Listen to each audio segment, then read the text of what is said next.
Welcome back to the recap, everyone. Hope your Monday didn't start with too much heartburn from that gap down because, by close, we'd seen one of the more impressive intraday reversals in recent memory, erasing early losses and powering higher on hopes the Iran situation eases up fast.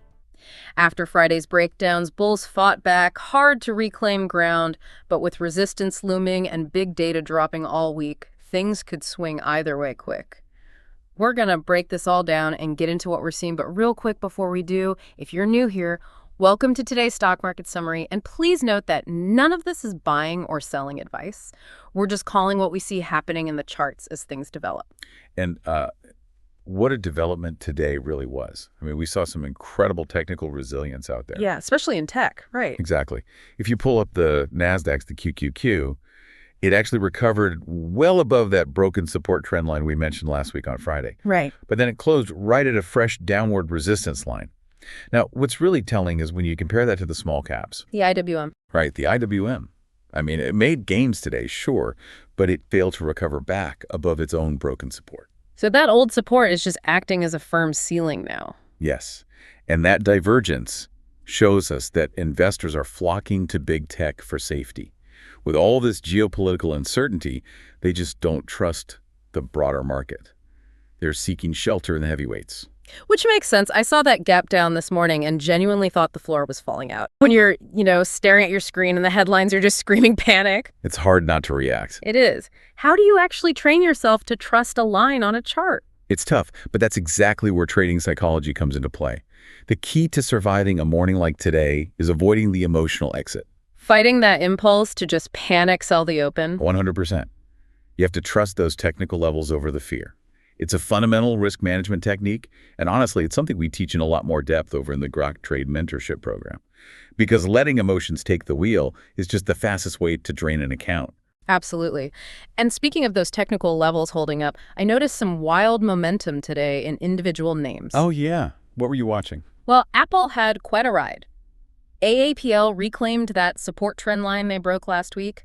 SBUX2 Starbucks is breaking out of an ascending triangle. Oh, nice catch. And it actually closed above its horizontal resistance today. Yeah. And then there's Supermicro. It's pinching super tightly in a symmetrical triangle. Like a coiled spring getting tighter and tighter. Exactly. Until it just has to snap. It has a reputation for massive pop, so keep it on your radar to see which way that spring releases. Definitely. Looking beyond the charts for a second, it's worth noting the domestic news cycle was actually very light today. So the price action was almost entirely technicals and geopolitics. Precisely. Specifically, those hopes for de-escalation after President Trump's comments on the Iran conflict. But don't get too comfortable. Right, because of the data dropping. Yes. Tomorrow kicks off a heavily red folder week of economic data, starting right away with existing home sales. Well, that risk-on sentiment from the de-escalation hopes didn't just stay in equities. We saw it spill directly over into alternative assets. Bitcoin caught a nice bid today, popping 4.5%. It did, though looking at the broader picture, the crypto space still feels a bit heavy overall.